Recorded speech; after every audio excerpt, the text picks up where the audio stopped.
दक्षिण भारत का एक ऐसा मंदिर जो पूरे साल में सिर्फ 7 दिन ही खुलता है और बाकी 358 दिन तक बिल्कुल बंद रहता है।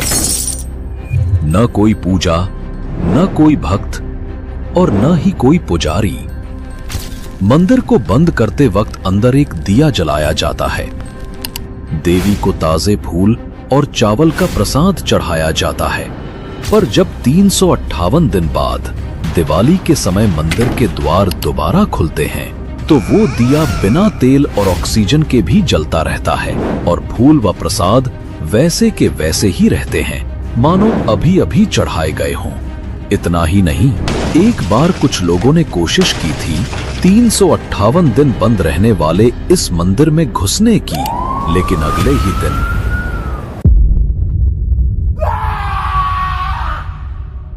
ये कोई कहानी नहीं है, ये सब कुछ मंदिर के रिकॉर्ड्स में दर्ज है। आज हम डिकोड करेंगे वो रहस्य जो पिछले 800 सालों से अनसॉल्व्ड है। आज मैं आपको जो दिखाने वाला हूँ उसे साइंस भी एक्सप्लेन करने की कोशिश कर रही है, क्योंकि ये रहस्य है 358 दिन बंद रहने वाले हसनंबा मंदिर का।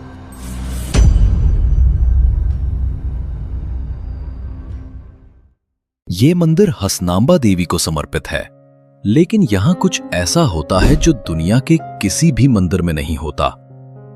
हर साल दिवाली की बाली पद्मी के अगले दिन मंदिर के मुख्य पुजारी अंदर प्रवेश करते हैं।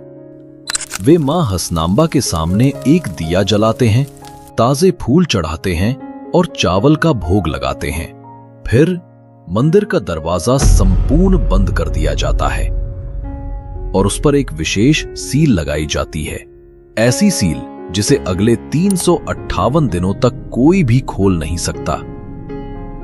न पुजारी, न भक्त और न ही कोई सरकारी अधिकारी।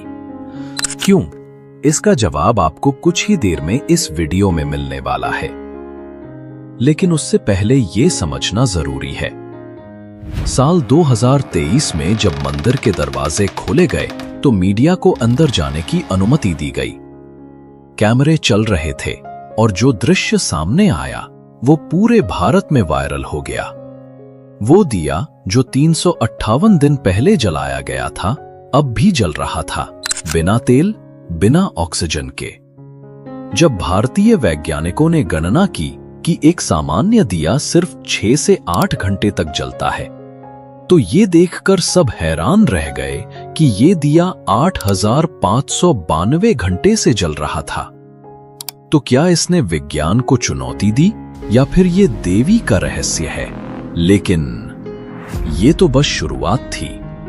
जब पुजारियों ने प्रसाद की जांच की तो पाया कि 1 साल पहले देवी को चढ़ाए गए फूल और चावल अब भी पूरी तरह ताजा थे, मानो अभी अभी देवी को अर्पित किए गए हों। आपके मन में यह सवाल जरूर आया होगा कि मंदिर को सिर्फ 7 दिन ही क्यों खोला जाता है? फूल और प्रसाद 1 साल तक कैसे फ्रेश रह सकते हैं? और सिर्फ 200 ml तेल वाला दिया आखिर 358 दिन तक कैसे जलता है? तो आइए जानते हैं इन सभी सवालों के जवाब, उनके इतिहास और असली रहस्य के बारे में।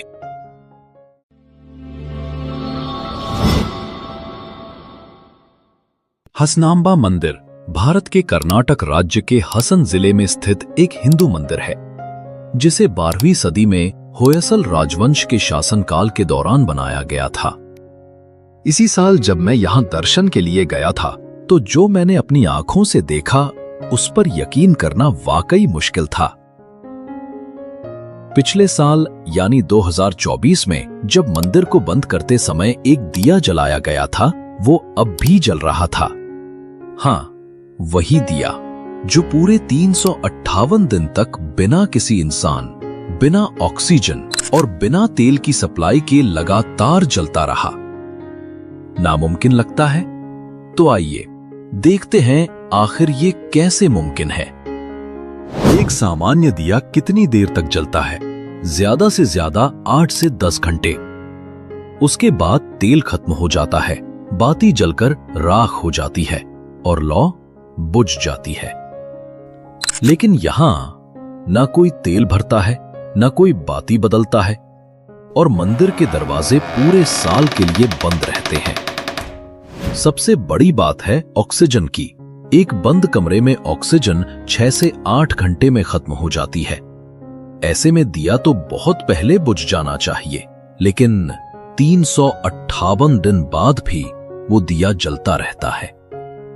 साइंस कहता है एक साधारण तेल या घी का दिया प्रति घंटे 10 से 15 मिली तेल जलाता है।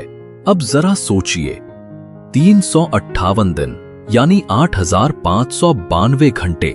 इस हिसाब से उस दिए को साल भर जलने के लिए लगभग 85 से 129 लीटर घी की आवश्यकता होगी। लेकिन जो दिया अंदर रखा जाता है उसकी क्षमता मुश्किल से 200 मिली की होती है। विज्ञान साफ कहता है बिना हवा के कोई भी लौ कुछ ही मिनटों में बुझ जाती है। तो फिर ये दिया कैसे जलता रहता है? इसका जवाब मैं आपको आगे बताऊंगा। क्योंकि 12वीं शताब्दी में देवी ने राजा को एक वरदान दिया था और उसी वरदान की वजह से ये दिया पिछले 800 सालों से आज भी जल रहा है। दोस्तों, आगे बढ़ने से पहले इस वीडियो को एक लाइक करके चैनल को सब्सक्राइब जरूर कर दीजिए और कमेंट में जय माता दी अवश्य लिखिए। दिया तो किसी तरह समझ में आ सकता है, लेकिन जब अगले साल मंदिर दोबारा खोला जाता है तो फूल और चावल का प्रसाद 358 दिन बाद भी वैसे ही मिलते हैं जैसे कल ही देवी को चढ़ाए गए हों। ये तो वाकई नामुमकिन लगता है। एक सामान्य फूल परफेक्ट स्थिति में भी 24 से 48 घंटे में मुरझा जाता है। उसके बाद उसका रंग फीका पड़ने लगता है, पंखुड़ियां सूख जाती हैं और उसकी खुशबू गायब हो जाती है। अगर ठंडे कमरे और केमिकल का इस्तेमाल किया जाए तो उसकी उम्र ज्यादा से ज्यादा 2 हफ्ते तक बढ़ सकती है। लेकिन हसनांबा मंदिर में न पानी है, न धूप, न ताजी हवा। पूरा साल 358 दिन तक वहां पूर्ण अंधकार रहता है। ऐसी जगह पर फूल तो मर जाने चाहिए, सड़कर मिट्टी में बदल जाने चाहिए। वैज्ञानिक दृष्टि से देखें तो फूल जैसे ही पौधे से अलग होता है, उसकी कोशिकाएं धीरे धीरे मरने लगती हैं। बिना नमी और ऑक्सीजन के वे सूख कर सख्त हो जाती हैं। ऐसी परिस्थिति में बिल्कुल ताजा फूल मिलना जैविक रूप से असंभव है। विज्ञान के हिसाब से ऐसा हो ही नहीं सकता। लेकिन जब मंदिर के दरवाजे खुलते हैं तो फूल वैसे ही ताजा मिलते हैं जैसे कल ही देवी को अर्पित किए गए हों। और सबसे चौंकाने वाली बात यह है, सिर्फ फूल ही नहीं, प्रसाद भी पूरी तरह ताजा मिलता है। चावल, नारियल, सब कुछ वैसा ही।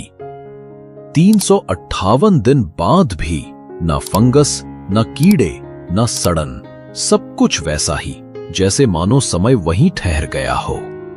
मैंने खुद ये नजारा 2025 में देखा, जब मैं मंदिर के भीतर गया था। मैंने एक पुजारी से पूछा, ये कैसे संभव है? वो मुस्कुराए और बोले, हम भी नहीं जानते, हर साल यही चमत्कार होता है। भक्तों का मानना है कि ये देवी हसनांबा की कृपा है, जो न सिर्फ दिए, फूल और प्रसाद को संरक्षित रखती हैं, बल्कि उन्हें जीवंत बनाकर अपनी उपस्थिति का संकेत देती हैं। ये हमें याद दिलाता है कि जहां आस्था सच्ची होती है, वहां समय भी ठहर जाता है। अब बात करते हैं उस 800 साल पुराने इतिहास और रहस्य की, जब देवी ने राजा को वरदान दिया था कि 358 दिन तक दिया जलता रहेगा और फूल व प्रसाद कभी खराब नहीं होंगे। इस कहानी की शुरुआत तब होती है जब अंधकासुर नाम का एक राक्षस कठोर तपस्या करके ब्रह्मा जी को प्रसन्न करता है और उनसे अदृश्य होने का वरदान प्राप्त करता है। वरदान मिलते ही अंधकासुर का अहंकार बढ़ गया। उसने मनुष्यों, देवताओं और ऋषि मुनियों को सताना शुरू कर दिया। चारों ओर भय और अराजकता फैल गई। तब सभी देवता भगवान शिव के पास पहुंचे और विनती की कि वो इस राक्षस का वध करें।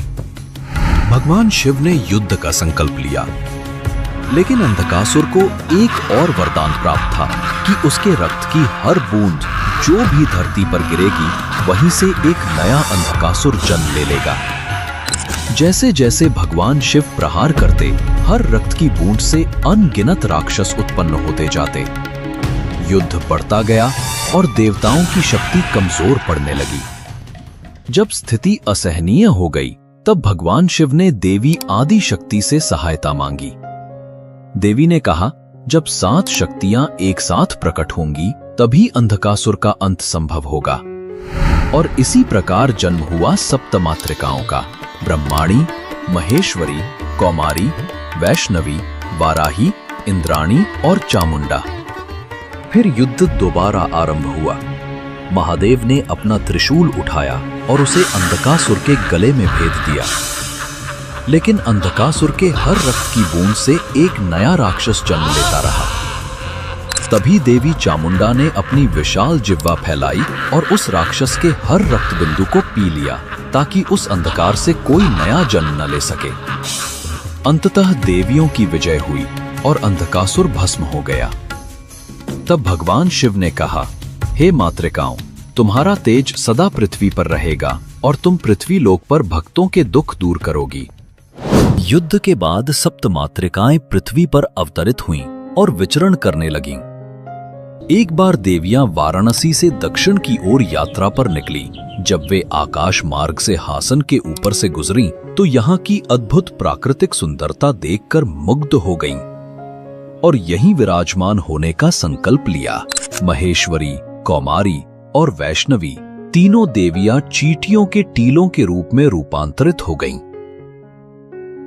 ब्रह्माणी, इंद्राणी और वाराही ने पास के कुओं में निवास किया, जबकि ब्राह्मी देवी ने हासन से लगभग 40 किलोमीटर दूर केचममना होसकोटे में अपना स्थान बनाया। कई सदियों बाद इस भूमि का शासन होयसला राजवंश के एक सामंत कृष्णप्पा नायक के अधीन था। एक रात कृष्णप्पा नायक के स्वप्न में देवी ने दर्शन दिए और कहा, हे राजन, हमने इस पवित्र भूमि को अपना निवास बनाने का निर्णय लिया है। जहां तुम्हें 3 चींटियों के टीले एक साथ दिखाई दें, वही हमारा आसन स्थल होगा। वहां मेरा मंदिर बनवाओ और वहां से मेरी शक्ति सदियों तक विराजमान रहेगी। अगली सुबह कृष्णप्पा नायक ने उस स्वप्न को दैवी संकेत मान लिया। उन्होंने पूरे क्षेत्र की खोज शुरू की और जब एक स्थान पर उन्हें 3 चींटियों के टीले एक दूसरे के पास दिखाई दिए, तो वे भाव विभोर होकर नतमस्तक हो गए और बोले, यही वो स्थान है जहां देवी ने मुझे बुलाया है। फिर कृष्णप्पा नायक ने वही देवी हसनांबा मंदिर का निर्माण कराया। अगर आप भी डेली डिकोडिंग जैसा अपना YouTube चैनल स्टार्ट करना चाहते हैं, तो डिस्क्रिप्शन में टेलीग्राम चैनल का लिंक दिया है, उसको ज्वाइन कर लीजिए। वो आपको 3 मंथ में सक्सेसफुल यूट्यूबर बना देगा। भक्तों की श्रद्धा इतनी बढ़ती गई कि लोग दूर दूर से देवी के दर्शन के लिए आने लगे। देवी हासनांबा अपने भक्तों के सभी दुख दूर करती हैं और उन पर अपनी कृपा दृष्टि बनाए रखती हैं। लेकिन जो भी उनके भक्तों को कष्ट पहुंचाता है, देवी उसे कठोर दंड देती हैं। इन्हीं चमत्कारों में से एक कथा बहुत प्रसिद्ध है, जिसे सोसे कल्लू कहा जाता है, अर्थात बहू का पत्थर।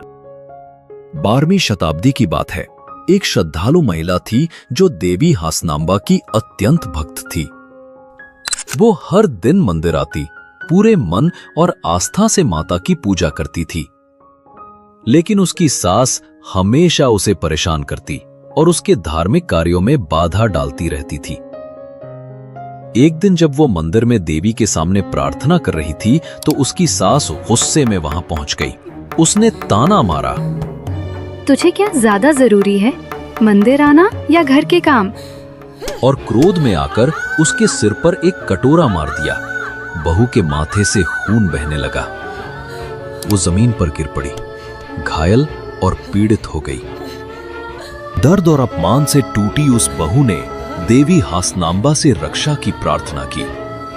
माँ, अब बस मुझे अपनी शरण में ले लो।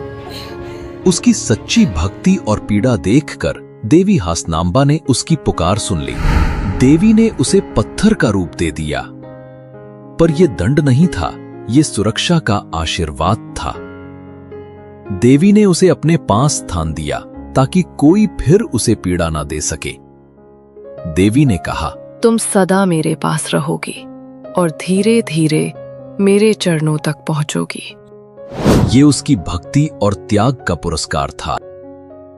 कहा जाता है हर साल वो पत्थर जिसे लोग सोसे कल्लू कहते हैं, देवी की मूर्ति की ओर धान के एक दाने जितना आगे बढ़ता है। और जब वो पत्थर देवी हासनांबा के चरणों तक पहुंच जाएगा तब वो मोक्ष प्राप्त करेगी और उसी क्षण कलयुग का अंत हो जाएगा। आज भी सोसे कल्लू मंदिर के गर्भगृह में देवी की मूर्ति के पास स्थित है। ये पत्थर एक महिला की आकृति जैसा दिखाई देता है। हर साल हजारों भक्त इसके दर्शन करते हैं और अपनी पारिवारिक समस्याओं से मुक्ति के लिए प्रार्थना करते हैं। ये कथा आज भी देवी हासनांबा मंदिर की जीवंत परंपरा का हिस्सा है, जहां भक्ति, आस्था और चमत्कार एक साथ सांस लेते हैं। जैसे जैसे देवी हासनांबा के चमत्कारों की चर्चा दूर दूर तक फैलने लगी, वैसे वैसे मंदिर में दान और संपत्ति भी अपार बढ़ने लगी। लेकिन हर मन पवित्र नहीं होता। कुछ लोग लालच में अंधे भी हो जाते हैं। एक बार 4 चोरों को पता चला कि हासनांबा मंदिर में सोना चांदी के आभूषण, धन धान्य और प्रसाद सुरक्षित रखे जाते हैं। लालच में आकर उन्होंने मंदिर बंद होने के बाद गर्भगृह में घुसकर खजाना चुराने की योजना बनाई। रात के समय उन्होंने मुख्य द्वार का ताला तोड़ा और चुपके से गर्भगृह में प्रवेश किया। देवी की प्रतिमा के सामने रखे खजाने को देखकर उनकी आंखें लालच से चमक उठी। जैसे ही वे खजाना छूने आए, तभी देवी हासनांबा प्रकट हुईं। उनकी आंखों से निकला तेज ऐसा था कि चारों चोर भय से कांपने लगे। उन्होंने देवी से क्षमा मांगने की कोशिश की, लेकिन देवी का क्रोध शांत नहीं हुआ। देवी ने कहा, तुम माफी के योग्य नहीं हो। हम जो दंड देंगे वो आने वाली पीढ़ियों के लिए सबक बनेगा। और इतना कहकर देवी ने अपने शाप से चारों चोरों को पत्थर में बदल दिया। फिर देवी हासनांबा ने राजा कृष्णप्पा नायक के स्वप्न में प्रकट होकर कहा, हमने उन 4 चोरों को पत्थर में बदल दिया है। आगे ऐसा कभी नहीं होना चाहिए।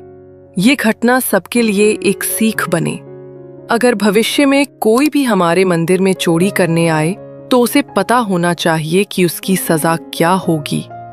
इसलिए हमारे मंदिर के पास एक मंडप बनवाओ और उसमें उन 4 चोरों के पत्थर रखो, ताकि उनकी सजा हमेशा सबको याद रहे और कोई दोबारा ऐसा करने की हिम्मत ना करे।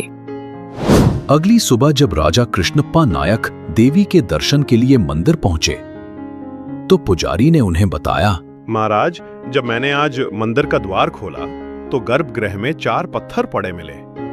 तब राजा ने सबको बताया कि देवी ने रात में स्वप्न में आकर उन्हें यही सब बताया था।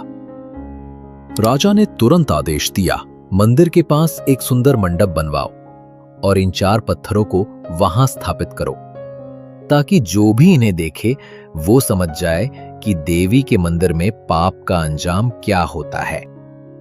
आज भी ये 4 पत्थर मंदिर में मौजूद है, जिन्हें लोग कल्लप्पन गुड़ी के नाम से जानते हैं।